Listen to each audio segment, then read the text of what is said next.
ركز معايا شوية. اوعى تخلف واوعي تخلفي.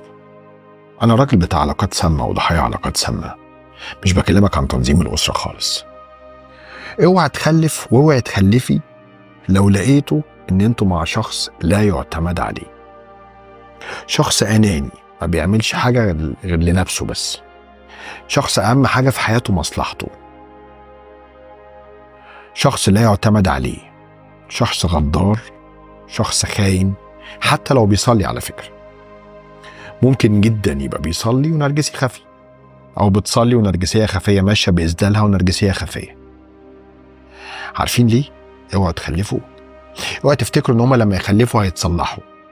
المتلوف بيفضل متلوف، والبايظ والطبع القذر بيفضل طبع قذر. ليه؟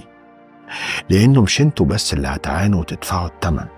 خلي بالك وخلي بالك، اللي هيدفع معاكم الثمن كمان للأسف الشديد فلذات أكبادكم ولادكم، هم كمان هيعانوا طول الوقت. ويا ويلك ويا سواد ليلك، هيبقى الدمار الشامل، فأولادك هيتعرضوا لدمار شامل. وديها للي مستنيها.